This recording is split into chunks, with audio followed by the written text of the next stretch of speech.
Today we're going to talk about how to tip up fish. It's one of my favorite ways to fish through the ice, and jigging's fun, but I also like tip up fishing. So I'm going to tell you how I do it, my tips and techniques that I've used over the last probably 21 years of tip up fishing. Ever since I can remember, I've been tip up fishing. First, tip up. I like to use these ones. The plastic ones, pretty good. Fairly cheap, 15 bucks, 15, 18 bucks a piece. Looking for any tip up is a metal spool with a metal nut at the end of it.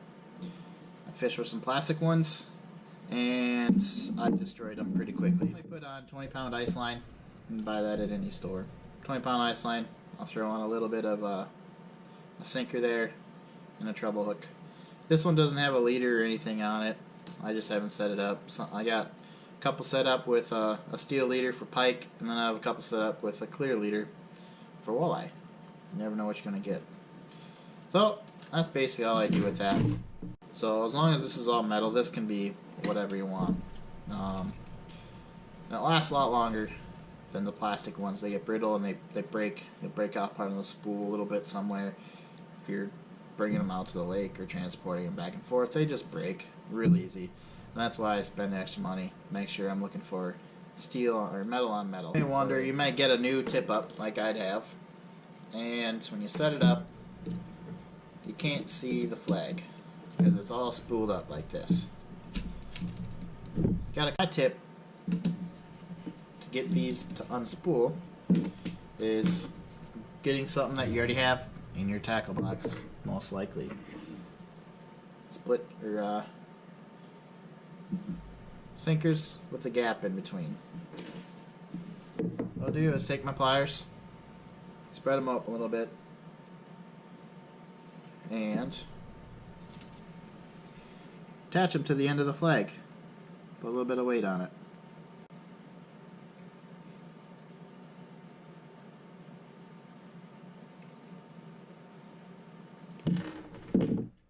Weight on this side. Again, kind of need it on your pliers. Stick it on, and voila! Your flag now hangs down, and you can see it. Then even when it spools up, you can see it. Put it back down.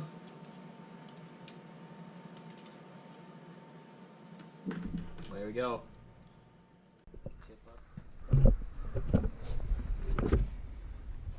Alright, my setup for tip up fishing. I got this rack that I put on my four-wheeler in the wintertime for ice fishing so I can bungee my buckets down, but I got my bucket full of tip ups. Got my ice hole covers. I got my minnows. Down the front I got my GPS and my auger rack. So all I gotta do is take one rig out there, my minnow nets, the one we just saved in the previous video, and my ice scoop. Alright, let's head out and set some tip ups up, show you how I do it.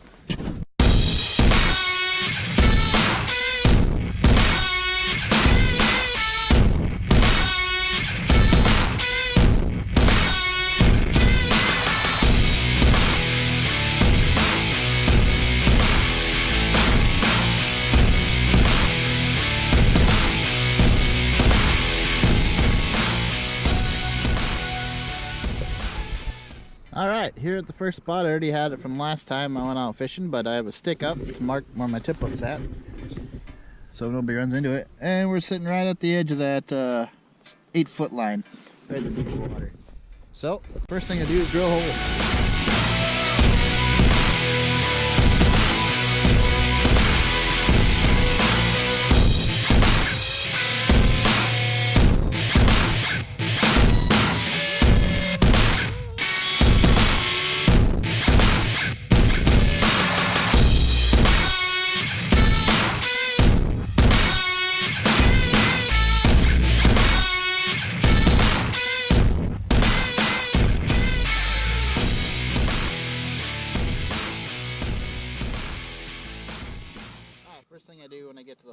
clean it out, undo my tip up. This one got a little screwed up last night, so it's pretty normal to untangle your tip up before you tip up.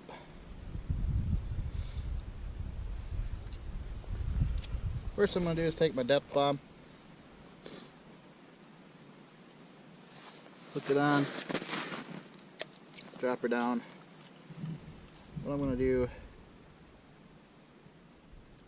let it go all the way to the bottom. Alright, I'll be right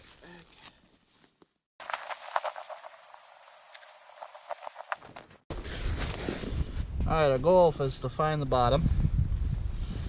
Depending on kind of what you're going for, but I like to go for the bottom. Feel the bottom if it's a weedy area. Pull it up a little bit, see if I can find any weeds, but I don't. So over from there, here's where the bottom is. I go up about a foot. I get the little bobbers. These little bobbers from any store, tackle store. I put them on there and I use them as a line marker. So pull it up.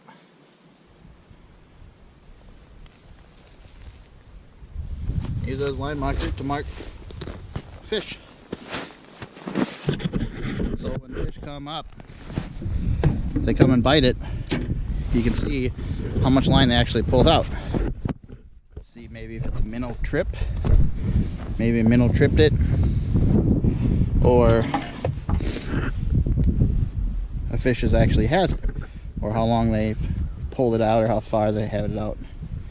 Kind of gives you a little extra idea on if there's a fish on or not. Alright, I like to use shiners. I use this guy right there, grab them.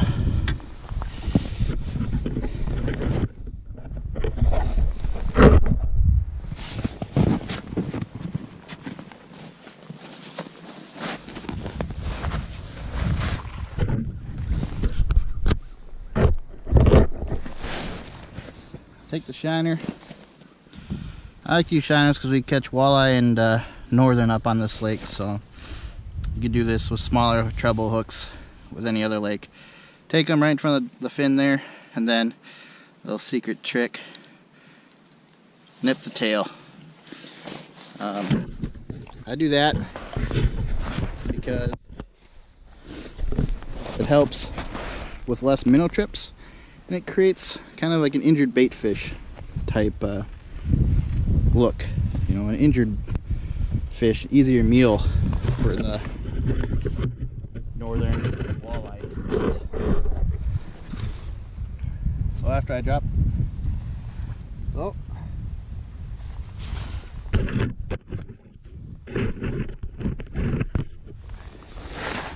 after I get that on, I bring the bobber right up to the hole there, or up to the spool.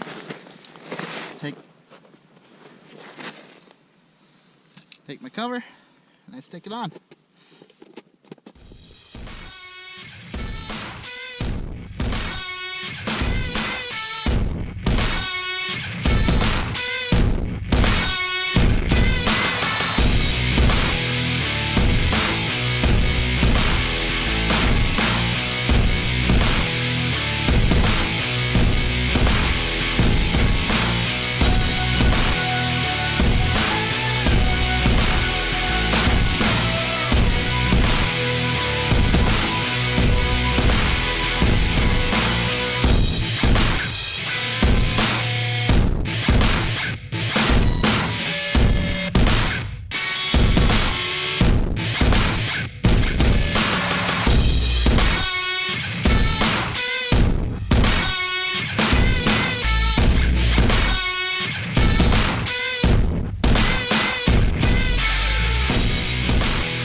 Now we all gotta do is wait for a flag to go up.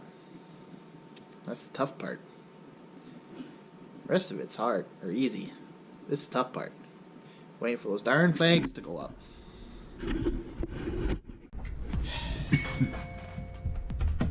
Babe, just go. Alright, this isn't how I wanted to end this video, but I wasn't able to get a fish on a tip-up while filming this video. I tried really hard. Just the area I was fishing was crap, and I just didn't go anywhere else to try to find it. Didn't have much time to do it. So I'm hoping to eventually, after February, get maybe a part 2 to this video. Hopefully when the spring warms up a little bit, I might be able to go out to some other lakes and try to get a flag and kind of get some video on what I do when I get a fish or a flag or some signs that I do have a fish on and how I set the hook and stuff. Well, that's it for this video. Let me know what you think. Let me know what you want to see next. As always, keep your lines tight.